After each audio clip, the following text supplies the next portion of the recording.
Oi, meus amores, namastê. Estou contando a história do livro O Evangelho como me foi revelado, escrito por Maria Valtorta. Estamos no volume 2, são 10 volumes, e hoje vou continuar contando essa história. Vou contar a história do capítulo 93. Juntos seremos a voz que acende o amor. Então, no capítulo anterior, a história terminou com eles entrando na casa da Maria para irem dormir, porque estava vindo uma grande tempestade. Então, eles acordam no dia seguinte e teve uma tempestade que bagunçou todo o jardim da Maria, toda a sua horta. Então, a história começa mostrando Maria já está em pé, ela foi a primeira a levantar e ela está limpando a sua horta, suas plantinhas, suas flores, né, que ela cuida com tanto carinho e zelo. E daí vai Jesus até ela, e daí mostra o carinho um para o outro, ele beijando a testa dela com maior ternura e doçura, ela beijando o rosto dele, mostra assim que ele é bem mais alto que ela, então ela parece uma menininha, né? Ele parece, na verdade, um pai perto dela, um pai acolhedor, protetor. E depois mostra que o Pedro já está também acordado e está lá ajudando Maria. Aí Jesus pergunta para a mãe dele se fez muito estrago nas plantas, aí quem responde é o Pedro, porque o Pedro ele é falante, ele fala bastante, fala muito. Tem uma página inteira só Pedro falando, ele gosta de tagarelar bastante. E a Maria é quietinha, ela não fala. Então só Pedro fala nesse momento. Ele faz uma analogia com uma planta, que é uma figueira, por causa do vento, ela entortou para um lado que era mais confortável para ele, para a planta. Aí ele faz uma analogia com o fariseu: olha, essa figueira parece fariseu, sempre pende para o lado que é mais confortável, ao invés de ficar no centro, que é o correto, né? Depois que eles arrumam o jardim, a bagunça que a tempestade fez, aí Jesus reúne os seus discípulos para poder ensinar, né, educar lá no jardim da Maria. E fica aos pés de Jesus, sentado no chão, Maria e João. O João e a Maria quer ficar bem próximos de Jesus, então eles sentam no chão mesmo, enquanto os outros vão sentando ao redor. E nesses discípulos dele que está ouvindo ele ensinar, lá está o Judas de Alfeu. O Judas de Alfeu é primo de Jesus, o pai dele se chama Alfeu.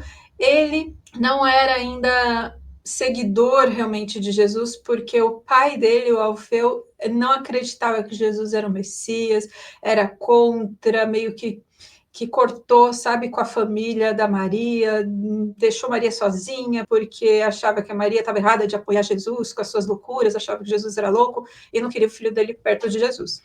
E acontece que o Alfeu, esse pai desse Judas, ele estava muito doente, estava acamado, estava no final da vida mesmo, estava prestes a morrer. Mas Jesus, tudo sabia, sentiu que esse primo dele, o Judas, estava muito triste, porque antes de ir lá para ouvir Jesus, ele pediu a benção do pai, e o pai o rejeitou mesmo, falou: sai daqui, porque você não é mais meu filho, se você quer ter com aquele louco lá, que é o Jesus, vai lá e não volta nunca mais, você não é meu filho mais, enfim, ele preferiu morrer de mal com o filho, amaldiçoando o filho. Aí ele explica, né, que os apóstolos terão que fazer sacrifícios, mas que esses sacrifícios serão ímãs como bênção. E daí ele começa a falar: eu sei que um de vocês aqui está muito triste, porque o pai o rejeitou por causa das crenças dele, né? Então o Alfeu, que é o pai do Judas, ele é muito religioso, né? Um judeu muito religioso, muito apegado na antiga lei, que a gente chama de Antigo Testamento. E Jesus veio para ressignificar isso e trazer uma nova lei, né? Ele é a nova lei, no sentido de eu trago o novo, o ressignificado, o explicado, o que é realmente essencial e importante.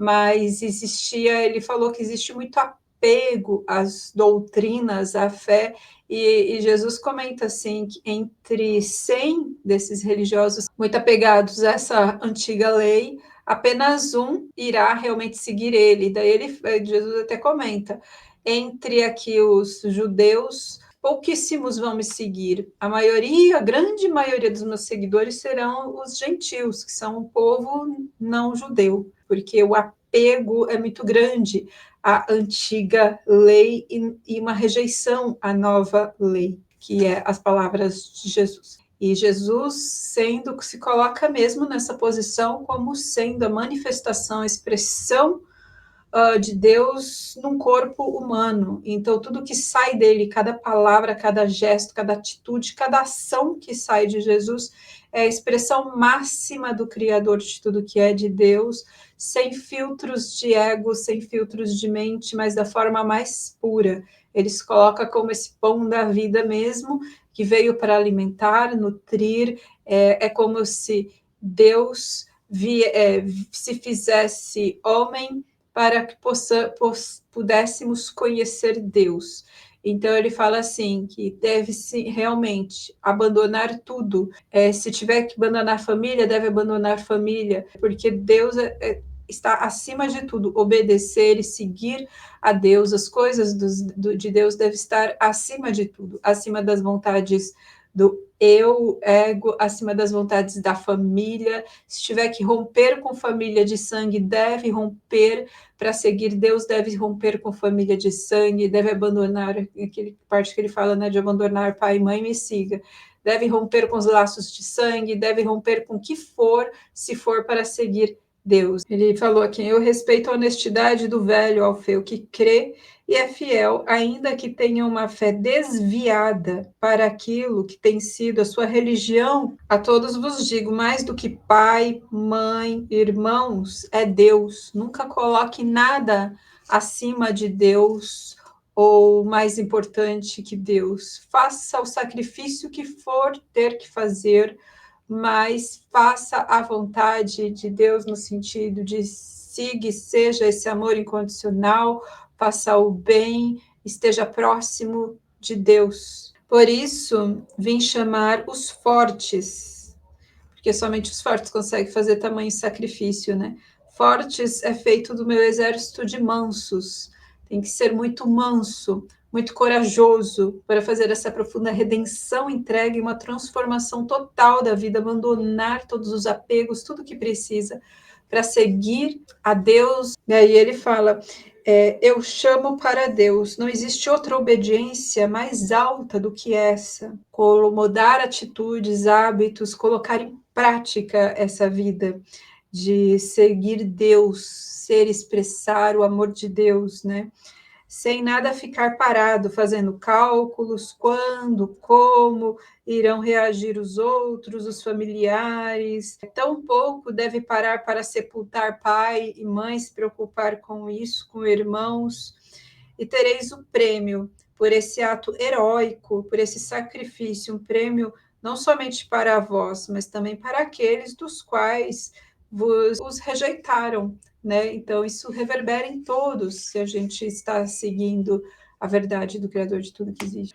Aí Jesus fala que os inimigos mais difíceis que iremos enfrentar serão os familiares. É na família que estão os maiores desafios, as maiores provas e também os maiores inimigos. Estão entre aqueles que a gente ama, que são os nossos familiares, que muitas vezes vão criar empecilhos e prejudicar ou tentar dificultar o nosso caminhar, ser quem precisamos ser em essência no mundo, que a gente precisa estar abandonando sem culpa a família e seguir Deus, custe o que custar, que foi o que fez, né? Eu li o diário da Santa Faustina, e foi o que Santa Faustina fez, né? Os pais de Santa Faustina queriam que ela casasse, tivesse uma vida que eles esperavam dela, e ela abandonou literalmente a família toda, o pai e a mãe, e batendo de porta em porta, sozinha, batendo de porta em porta em convento, porque ela queria ser freira.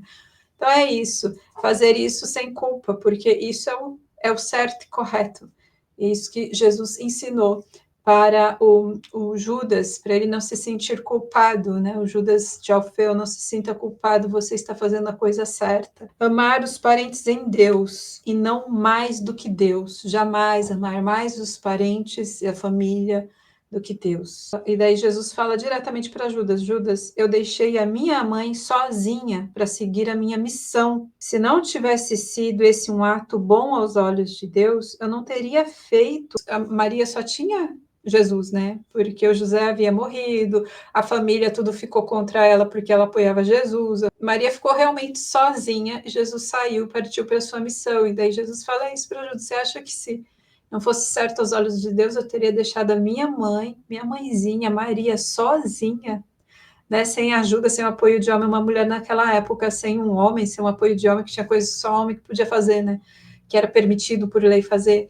Então, ele falou assim, então tome eu como exemplo, né, eu tive que abandonar a minha mãe, deixar ela sozinha, seguir minha missão, então, porque nada é mais importante, nem a minha mãe é mais importante do que a minha missão a serviço de Deus. Aí então Jesus aproveita e novamente convida o Judas para ser o seu discípulo. Venha com a gente, Judas. Vamos para Cafarnaum e queremos que você nos acompanhe, venha com a gente. E assim acaba o capítulo 93. E no próximo vídeo vamos continuar essa história a partir do capítulo 94. Até o próximo vídeo.